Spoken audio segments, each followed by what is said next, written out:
I was a child of the 80s. I grew up loving those classic coming-of-age tales.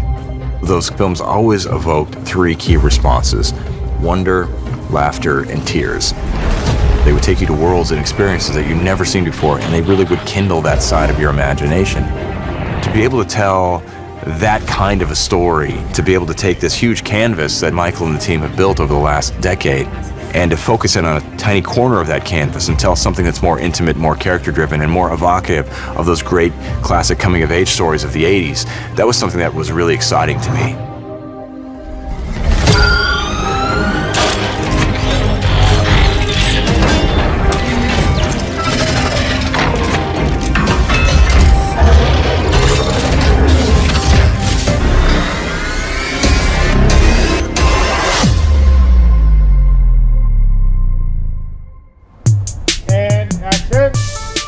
I'm a kid of the 80s and I love the 80s. Transformers feels so rooted in the 80s.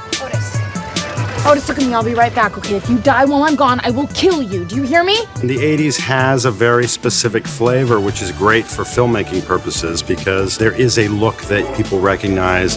Travis does a great job in channeling the way we relate to characters from like our favorite 80s period movies that we know and love. It's very wholesome. Come on, live a little, people! We weren't really trying to find a town that looked 80s or 70s. We just wanted to find a town that felt timeless. Probably it wasn't a lot different today than it was in the 1980s. We started looking at Marin County, and originally we were looking for an exterior location where we would just build a garage onto an existing house, and then we just could not find a house that would accommodate that. And we found an empty lot in Marin County and the kind of neighborhood that seemed appropriate for the characters and for Charlie. And we ended up building a complete exterior with a complete garage. Officially met, but Yeah, I can't right now, sorry. No. All of our sets on these movies are giant construction projects. The art design, the props, the detail was extraordinary, and I think part of that is to convey the time period, but it's not like we're zooming in on any of those particular things. It's all part of selling the 80s without being overt. It's really fun when you're bringing this world to life that doesn't exist anymore, and I think with world building, so much of it comes down to the details. You take your wash over everything, and this is generally what it looks like, but when you really get down to make the world feel authentic and lived in, you got to get down to the detail. All right, it's nice when you guys have these little moments of laughter. So every single tiny thing, they have to be thought about. And how does this prop, how does this set, how does this relate to the characters and what they're going through? And you make choices. And a lot of us, we just went back to our own childhoods. We went back to our own experiences in that era and brought so much of ourselves to it. That was one of the most elaborate sets. I mean, you literally could have lived in that house. So as we come into the garage, her dad's old, sort of den of sorts, where his record collection, TV, VHS, this would be where it was happening. As well as the car, the Corvettes that they both bought together in hopes of putting together for her 16th birthday. For me, there are a couple of sets that are special to me. The two biggest ones are Charlie's bedroom and Memo's bedroom that feel like they are versions of my own bedroom from that era. And there were a couple of props specifically, and I'm not going to tell you what they are because it's too embarrassing. It was kind of like a little nerd wonderland going back and thinking about our childhoods and how we could give specificity to these characters so they felt real. And part of that is just bringing yourself to it. And I think a lot of the crew members, including Guillaume, our property master, who did an exceptional job, and Sean, our production designer, going back and thinking about where you were, who you were in that era, and trying to bring those elements into the film, it gives it a realness. Travis and I had many conversations about the scope of the film and the particular period. Now, he and I are about the same age, and so we were teenagers in the 80s. And his background in animation make for a very detail-oriented director who really enjoys the nitty-gritty, all the props, all the little things. When you're in animation and stop motion, which was what he did, you have control over absolutely everything. So here he had to trust me with that control, and I had to translate to him exactly what we were going to do. So he's a great director for this sort of film because of his attention to detail. It's a period film. You have to have a lot of research put into it. The process of prepping this film with him was phenomenal. Welcome to Sector 7. You're welcome to use all of our technology here.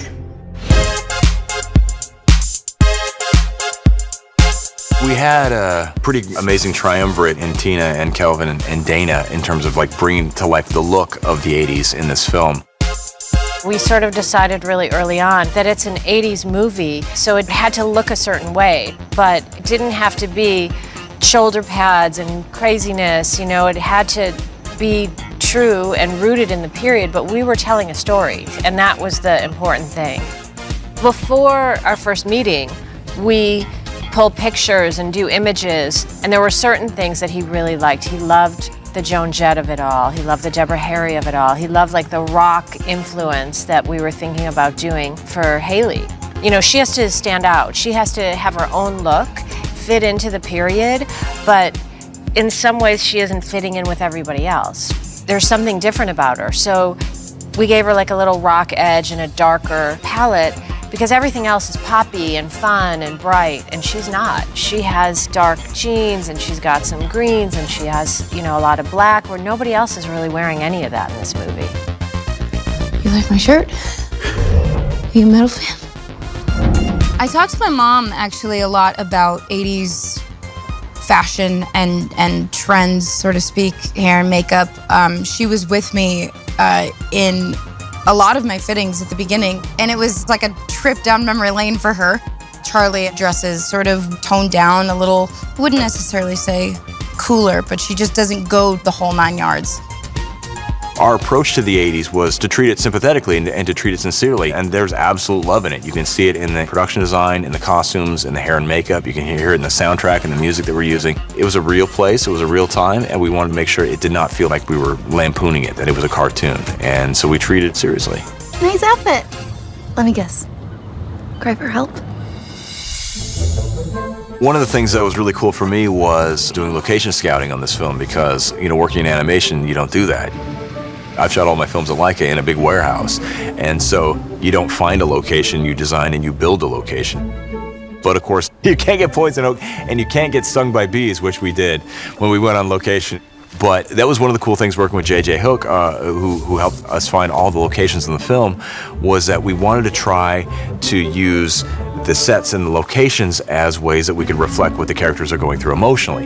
Henry Cowell State Park, which hasn't been shot for years, was such a fantastic, magical location. It doesn't have quite as many big trees as the Muir Woods, but it's definitely comparable as far as I'm concerned, and hardly anybody really knows it's there. We are in the redwood forest right now, and it's absolutely unbelievable. This is the first thing I've seen all day. And it's a tree that's over 2,000 years old, and it grows 6 feet every year, I think they said, which is insane. It's gorgeous, it smells amazing out here, and it's beautiful. Go nature. I remember when we found that redwood forest. I'd never been to a redwood forest before, and when I saw those trees, it really took my breath away. You know, you see a lot of stuff, but when you can see these incredible 3,000-year-old trees, it's really something to behold. It made my jaw drop, and once we found that location, it was just stunning.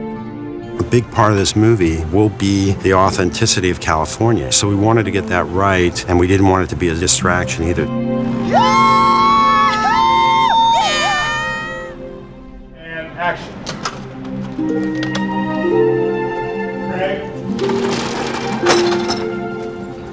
You're 7 minutes late. It's 9 o'clock in the morning, okay? Pretty sure there's not a whole lot of people looking for a wiener at this hour. Trying to find the perfect location for Charlie and her high school job in a way that we could evoke, you know, the life and the fun that everyone else around her is having, that she is stuck in this little prison. I thought, look, let's have this location be at a boardwalk. We're here in Santa Cruz at the boardwalk, which the art department did an amazing job to transform us back into 1987. But if you came here on our initial tech scouts, you almost don't have to do too much because it's that romantic. It is that era. So when we first got to Santa Cruz Boardwalk, Sean Hallworth, the production designer, scouted out this location, which was originally a hot dog on a stick way, way back in the day. So we had 2 graphic designers working on this project, Ellen Lample and Emily Roth. And they painstakingly recreated all of the original graphics from Hot Dog on a Stick and all the original pricing, and our set decorator, Ann Colgan, came in, and we had these lemonade stands made, props came in with the food, and we are now an official 1980s hot dog on a stick. Can't we just sell the hot dogs without the sticks? No. The churro cart is a original from scratch thing specific to our story that our researcher Lizzie Klein had found some great reference of historical carts on this actual boardwalk, and we based the design off that. The graphics itself, we tried to mirror what you see as our Brighton Falls boardwalk signs and color palette. The churros were then brought in, they're real, and they were brought in by the prop department the morning of the shoot. My favorite thing about Santa Cruz was they had such a wide variety of looks that you really got to span the whole of the 80s. We had punk kids, we had surfer kids. That's when we got to actually show some of those bigger 80s looks because there was a lot of background, and so we got to play a little bit more. My first day on set was in Santa Cruz at the boardwalk, and I was blown away. It was beyond anything I'd imagined. They transformed the entire boardwalk. It was like stepping back in time, and seeing the extras dressed for that boardwalk day was hilarious. Who doesn't love a mullet?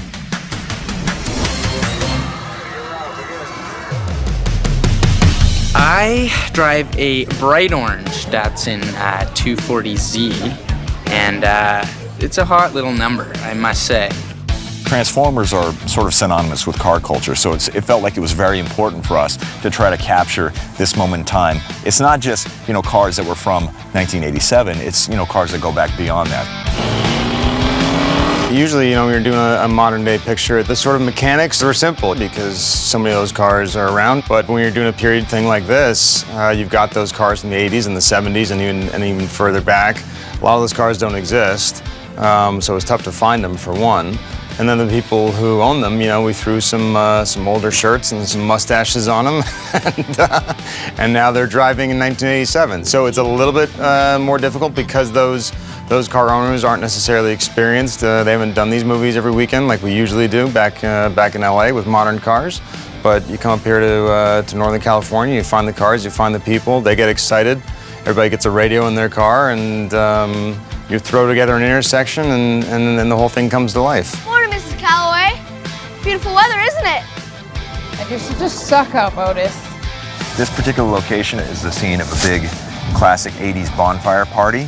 And so whether they're driving new cars or maybe cars that are, secondhand or third hand or their parents' cars, we wanted to capture that, probably that, 10, 15 year period between, 1970, 1972 and 1987. And so you find a lot of the classic cars, the kind of cars that kids drove when I was in high school. And, you got the great Mustangs, you got Woodies, you got Pintos, you got, all kinds of cool stuff. It really does feel like I stepped into a time warp when I walked on this set. The shaggin' wagon. Yeah, everyone is drawn to that for some strange reason. That was the vehicle that we were told to stay away from when I was a kid. But now, as an adult, I'm drawn right to it. I don't know what that says about me, but something about orange shag carpet on the walls of a van, it was pretty awesome. I feel jealous that I didn't get to grow up in a time where I could run around in one of these muscle cars that they have on set. Everything's just so boring nowadays. Cars used to have character. You're telling me you could have been a Camaro this whole time? 3, 2, 1, go!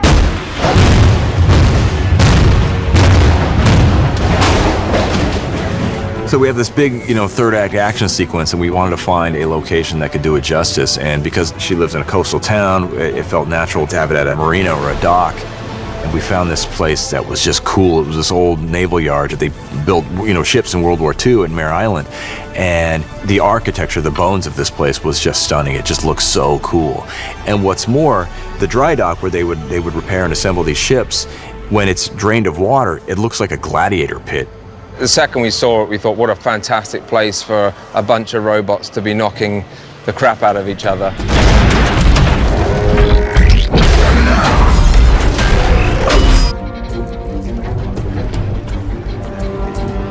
We actually end up designing some of the action sequences around the shipyard. For instance, the dock was another of those things. When we realized we could flood it, we end up making that a major part of the third act. But it was all a discovery as we got there.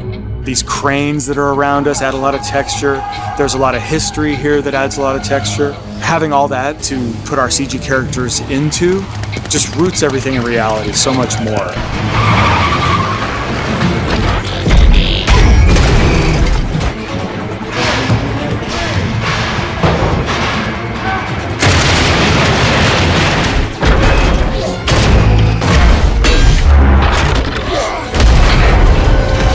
We call it the Bay Buster, an homage to Michael Bay.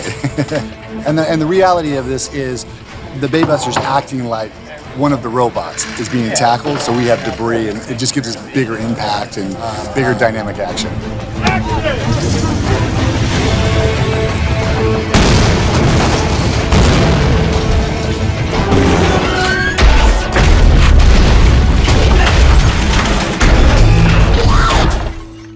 I don't even know where to begin.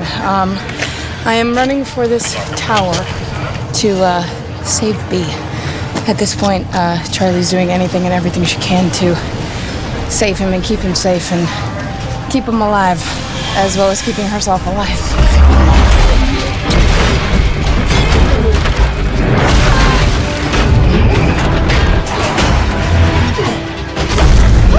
It feels so real. Stuff's flying, things are on fire. It's good, it's great.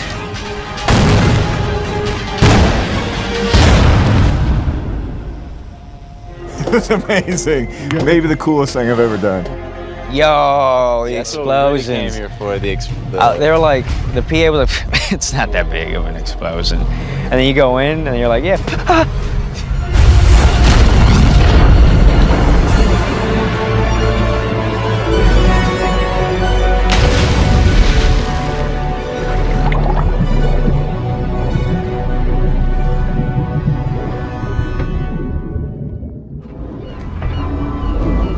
So the Golden Gate Bridge was the perfect ending for the movie. It felt like a romantic place to say goodbye. It had the kind of beauty and scale that created a perfect bookend for Charlie and Bumblebee. You know, one of the great things about all the Transformers world is we go to pretty spectacular places, and obviously we've got the wonderful Golden Gate Bridge behind us in San Francisco, just off over here, and we're thankful that all the people that supported us to get up here, because this is not an easy place to allow shooting, and so I think the local community went out of their way to help us. Oh my God, yeah, the Golden Gate Bridge overlook was like, here we are, here's our location. This is awesome. That the backdrop is not only the Golden Gate Bridge, but like we could touch it from where we are. It was so incredible. We shot the end of the movie at Battery Spencer with 150 of our closest tourist friends. As you can see out here, there's not much space and there's tons of tourists, and the park's not going to let us shut it down for all the tourists and all the visitors. So that we squeezed in a little 85-person film crew and about 17 trucks into this one little slice of pie here. A place like this, even, you know, we imagined it originally as kind of a beautiful, kind of romantic moment in incredible golden sunlight reflecting off of the water. Well, you know, we got some bluster. We got some gale force wind. I think maybe a hurricane is coming in off the coast. But the thing about this particular location is even when the weather does not cooperate, it's still incredibly beautiful. I think that really does evoke what we're going for in this scene. Yeah, that was great. Picture is up. Picture, let's go. Shooting in California in general has been an absolute dream. I am born and raised in LA. So to be able to spend time in these places that are so close to home was really incredible. I questioned why I had never been to all these places before, but I'm so lucky that this film has brought me there. Around the world, people think of California as a special place and has a connotation in their heads. It's something they aspire to, something they want to see, and we wanted to be able to show people that kind of classic California thing, and I think we got it here. It was an extraordinary experience. I've done a lot of stuff in my career over the 20 years I worked in animation and film, but this last year working on Bumblebee, it was one of the most amazing experiences of my life.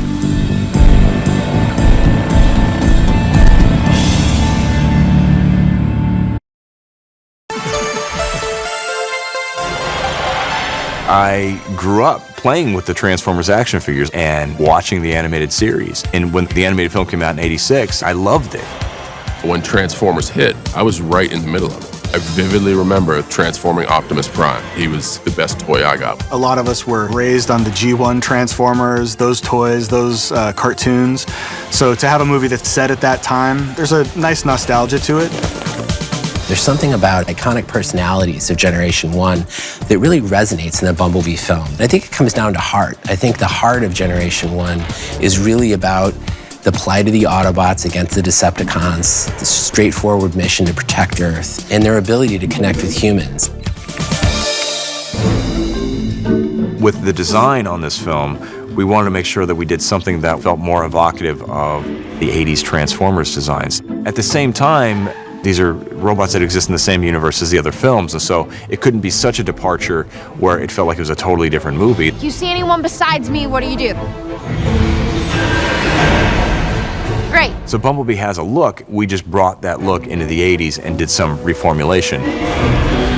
We were using the original cartoon and some of the original artwork as our inspiration. Okay, here's our launching point for these characters, and everybody was super excited. The geeks came out. I could hear people in the halls go, "This is what I've been waiting for." Jason came and showed me all those designs, and I was ecstatic. I was like, oh my God, we're doing that. I made that my sacred mission. Like from then on, I was like, I'm gonna make those guys awesome. The movie opens with a battle on Cybertron between these two factions of these transforming robots. The opening Cybertron scene was completely CG. The frames were really dense. There was smoke, embers, sparks everywhere, lots of robots shooting at each other, so there's muzzle flashes. And it was really challenging on the compositing front. It was a sequence that we had to do in a very short period of time with lots of assets. And that includes a gigantic tower that comes crashing down, taking out other buildings and things like that. We had this opportunity to not only explore this G1 look to that whole planet, but also to bring all these different robots that we all know and love back to that G1 aesthetic. We spent a lot of time researching each robot and making sure they were true to their G1 color palettes. We did refer to some of the old school toys and the 80s cartoon. If you look at the cartoon G1s, they're actually really simple. They're boxes mainly, like box legs, box everything. And that would not translate well into the real world. So we had to take the basic silhouette of the originals and then put details onto them, like Shockwave. If you look at his head really closely, you'll see that right next to his eye, there's cutouts, and then there's all these little details in there that you would never see in the cartoon because, you know, it wouldn't be necessary. So we draw from the cartoons, but then we go one step above and make it so that it looks like it would exist in the real world. Destroy the launch pad! Let none escape!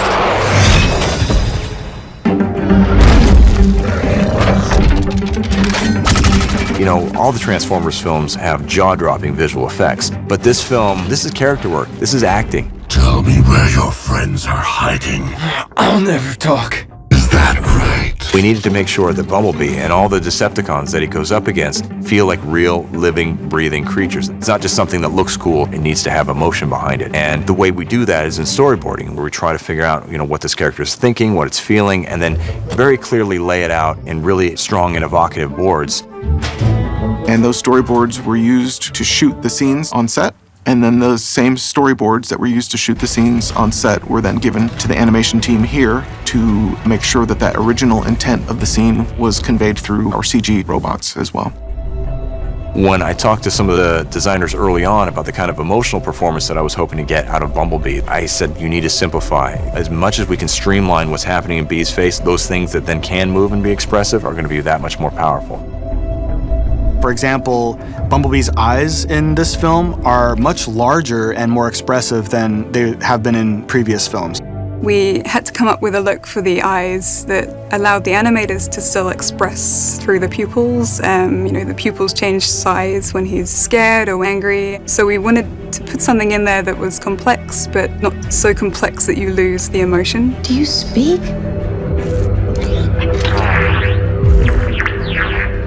And I think kind of opening that window to Bumblebee allows us to really, really see what he's thinking at every moment. So basically the previous Bumblebee was more alien looking like. So what we did with this one is like we brought more earth element to it, something that you can relate on. So like lots of car parts, lots of like Beetle parts. Making sure like that we can see the transmission on his chest. The tires are the right tires of this time. When you see Bee, you see the Beetle inside him basically. And there's like all the details that you need to make sure they look real on camera. The only person you can show yourself around is me, okay? The performance that the animators at ILM were able to get out of Bumblebee was extraordinary. He gives a beautiful emotional performance, and that's a tribute to all the artists at ILM. The Optimus Prime redesign was a really fun opportunity. We were able to take the character that we've all gotten to know from the previous films and then really inject some of that G1 aesthetic into that character. The 80s, the Optimus Prime was my favorite. And when they gave it to me, I was the happiest guy on this planet because I was the only one working on it, so I had to do it from scratch, which was awesome. It's not that super detailed muscle action on his face. It's more of seeing his overall simplified mask and it move a little bit. And to me, that's a lot more reminiscent of the original cartoons. So like the Michael Bay Transformers and the Michael Bay's movies, it was more like an American truck. It was a lot bigger, almost like a muscle truck. But the original truck is more like a European truck style with like the flat front. As we look on the 80s in a happy, nostalgic way, you get to look on the franchise in the same way and be like super excited. So at the end of the film, it really was so great to see Optimus in the way I remembered him back in the day. That was the whole fun task about it. Optimus completely changed in that movie. We're going back to the original design. Is the guy that you knew when you were a kid.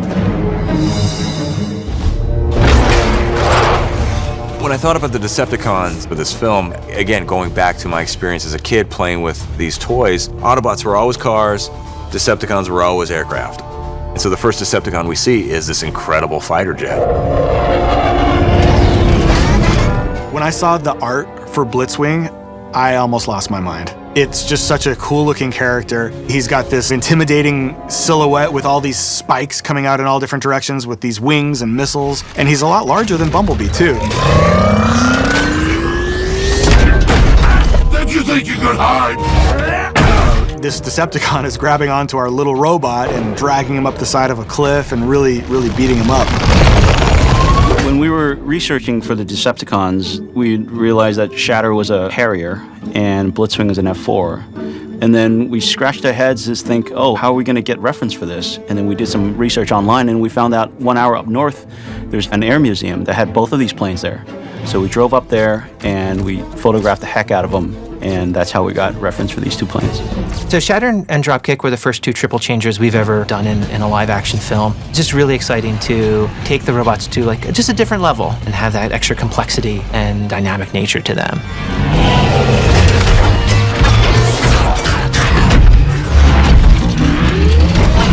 If you remember the triple changers, they were like very complex toys and you had like a 20 pages manual to transform them.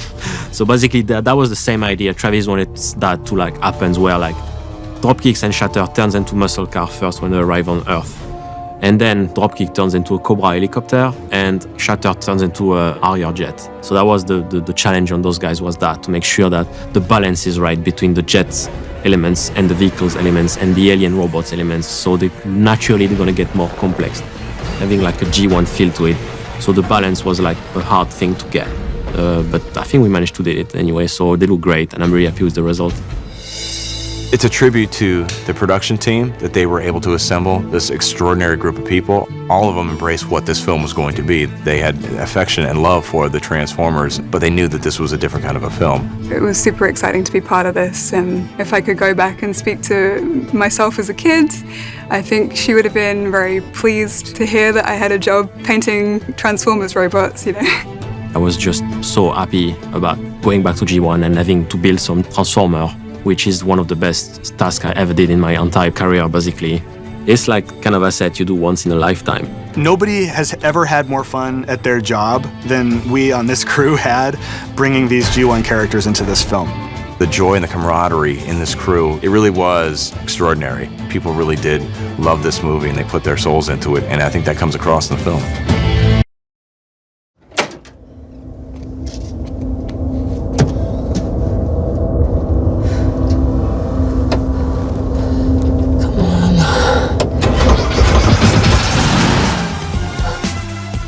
It's something about a VW Beetle. So many people have some kind of a connection with this particular vehicle.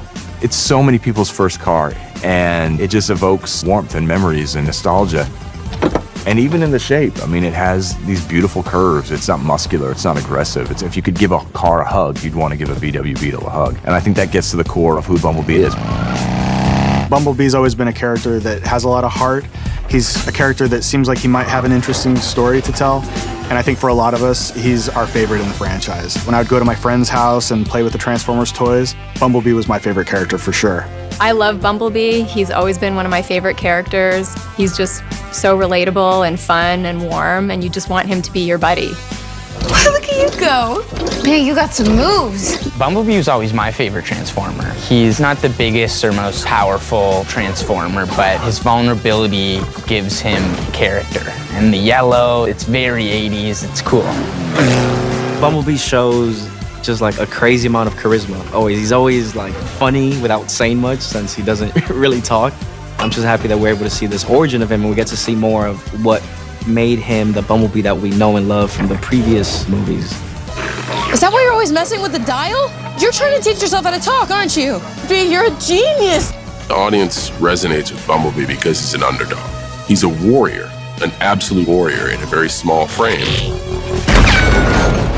But he always tries to make these personal connections with the people he's protecting. Oh, me? Who am I? I think it's so incredible that we basically get to go back in time with Bumblebee and see where he came from and see him in his original form. Go, go, go! Bumblebee as a character first appeared in the comic books of May 1984. It was the pilot issue. He appeared on Cybertron. He came to Earth, rescanned as a Volkswagen Beetle. But then later that year, 1984, in the fall, the animated series debuted. That just blew the doors open. You have Bumblebee and Wheeljack. They're stealing Energon on the planet Cybertron. So right out of the gate, you get Bumblebee. He's like one of the first characters as a Transformers fan you see. And all of those memories that you have of seeing Transformers coming to life in animation have been really brought to life in a totally amazing way on the big screen. To see Bumblebee as he was as a VW Bug was just so compelling. You know, we got a tease of that in one of the early movies, in the first movie, and yet now is our opportunity to really play it through. Bumblebee has a distinctive look that's been honed on the previous Transformers films, but with the design on this film, we wanted to make sure that we did something that felt more evocative of the 80s Transformers design, something that was more plainer, something that had more plates, like all the little gears and gizmos that didn't look like, you know, if Charlie were to put her hand on Bee's chest, that her hand would get ground up in a gear. What are you? The VW Beetle itself, it has curves. It's kind of a warmer, gentler shape. Great. Helpful shame spiral, B. This particular model was kind of like the perfect example of the VW of the period. It was kind of the classic VW, and even the hardcore VW fans will agree, I think, that was the best representation of that model. Well, they have 8 Volkswagens, and I was just thinking in my head, like, this is Bumblebee. And I just imagine it, like, just transforming. You need to eat. Why do you need 8 cars? It's hard to get a car to do all the things we're asking it to do, and it complicates matter if you're asking it to do more than one thing, and so it starts multiplying on itself. And, you know, when you also think about it, is if a Bumblebee doesn't show up on that day that's working, we're dead. It's Haley and Bumblebee, and if either one of them don't show up, we're in trouble. We had like different Beetles, some that could drive, some were just shells, some had a driver on top of the roof. The weirdest thing was we have to drive it sometimes, or someone's driving on top, and we don't really got control of the car. We're trying to stop and the car's still going. It's really dangerous, it feels like in there. It is a little top-heavy. It's a little weird to drive. This is the first Volkswagen I've ever seen with a pod on the roof of it, but it's definitely a little pirate ship when you're driving it, but we put it through its paces. It's safe. This is my first time driving stick, and I want to say it was easy, but when you have like a million other things to think about, including like not killing the people in front of you and hitting the mark and like saying your lines, it was very difficult. So I might say that my favorite one to drive was the electric one. We knew that the talent was going to be a younger generation, and younger generations don't always know how to drive stick shift. So we came up with the idea of building an electric car, which is super simple to drive. And she caught on to it really quick. We also had some driving lessons with a normal stick shift car, and she actually does really well with that. So it's a good backup just in case, but she definitely prefers to drive this car, and it makes everyone's life a little easier. And then the rest of the cars are puppet cars. They rigged some of the cars for the shifter to move on its own, so you can actually stand behind the vehicle and move the shift lever like a robot would be doing it. It's really been cool to be in these cars that feel like they are from and of their time. Being able to take the time in a film where it's not filled with dozens and dozens of awesome robots, but it's just this one character that we're able to focus in on. We really get to understand who Bumblebee is and why people love him.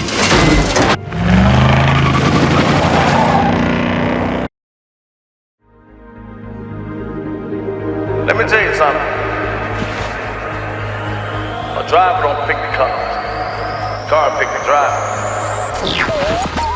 Charlie was a girl that I wanted to see on screen because I hadn't seen her on screen when I was growing up. I was always watching movies and I loved all of the characters I was seeing, but more often than not, it was a boy going on an adventure. So I knew that I wanted to do a story about a girl in her car. Do you speak? We first put together a large list of actors. We kept thinking, you know, who's that one that's going to be magical? We had to live up to Shy in a sense, who was so perfect. Edge of 17. It was a film that came out at the time that I gave my pitch, and the lead in the film was Haley Steinfeld. I remember thinking there was something about her performance in that film that was just so honest and pure and real. And I saw echoes of that in Bumblebee. This is all my fault. I should have never left you. And so in my very first pitch meeting with Paramount, I talked about Haley Steinfeld. You go! Haley was the first person we offered it to, and thankfully she said yes. When I read this script, it's sort of funny to think of it this way, and it was a sort of a discovery I made early on, that Charlie transforms just as much as this robot does. Stupid car! From morning to night of every single day, there's some sort of transformation she makes as a person, as a young girl to a young woman. I think I can help. The core relationship between her and this robot is central to the film, but there is no robot. Where is he now? He's still a car, but because the door just opened. But eyes. I immediately went back and watched the first movie and sort of paid very close attention to how the actors were acting opposite what was going on around them. Action! And I then realized that with this movie, I have more interaction with this robot than any other human. I'm good, thanks. And so we had to figure out a way early on that, what would be the best way to evoke those kind of experiences? How could we be authentic? How could we naturally bring those feelings to the surface for her in a way that was real, as if she was acting with another person? It's kind of been a matter of trying everything. It's more like you're in that world. And having Travis really direct and guide me based on what he sees on the other side has been incredibly helpful. Run! No, don't run! Can I skip? I'll allow it. Haley is phenomenal, and they're asking an awful lot of her in this. Stuff's flying. Things are on fire. It feels so real. It's good. It's great. And those really strong emotions that you have to show, she's doing them to a pole with a tennis ball on it. So that's generally tough for anyone to begin with. And she's done such a great job. I need all of you to fan out and track that thing down now! Drive! John Cena plays a character named Agent Burns, and we felt like we needed a different government antagonist. What the hell? Take it down! So we thought he would give us a very different tenor. And also, he has such a sense of humor. There's a lightness to that big guy that I think felt tonally correct in our movie. Can you imagine the advances in alliance what these creatures might bring? I imagine the advances. An advance on Washington. It's not gonna happen. They literally call themselves Decepticons. I've always wanted to show a little bit of dimension and personality, and I've always wanted to play a kind of conflicted character. Which side of the fence does he lean towards? And this one came up, and I loved everything about it. Hey, there's a civilian here! That is not how we operate! Get the kid out of here. John Cena. What about John Cena? First of all, his hands are like the size of my head. That's like the first thing I picked up on. It's undeniable. He's a big, big dude. He's got arms like oak trees. Stay cool. Hold your fire. Big, physically imposing presence, and that was part of what the character needed to convey as well. There's a door in my way. Blow it up!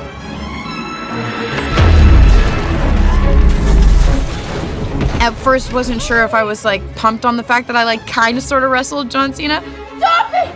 Stop! All Injuries aside, guys, I pretty much wrestled John Cena. But he's awesome. So much fun. What a great guy. A gentle giant, really. He just is so sweet and has the best sense of humor and really, truly cares about the art of what we're doing. He pays attention to every little detail and comes to work very prepared. When he showed up for the first day on set, he didn't have his sides with him, and I was like, "Oh, John, you know, do you need your script page?" He's like, "No." He's like, "Got it all in here." He had the entire thing committed to memory, and he's such a great collaborator. You'll start throwing different things, and he gives you lots of different variety, different choices. Man, I can assure you that it isn't it. It's all part of a cutting-edge military defense program. Ma'am, friend. My daughter's had a very traumatic day. You approach it as a professional, but I become a little kid. Is that okay? Yeah, man, yeah. I have to fly in a helicopter, like full gauges, full instruments. I can't help but like flick the switches and stuff. You get to do stuff that you don't do every day. And I think as long as you keep that perspective, you'll have fun all the time. 3, 2, 1. That's not a bad day at the office. It's definitely been one of the most exciting processes I've ever been a part of. Go. With all of the stunts and the driving and the robots. I feel incredibly honored to be a part of it because it really truly feels like something special. So fun. You know, they say that 90% of your job is casting. That's true for the crew and obviously for the actors. Take cover! If you can find the right person who really connects with the character and can bring that character to life, a lot of your job is done. And I really did luck out.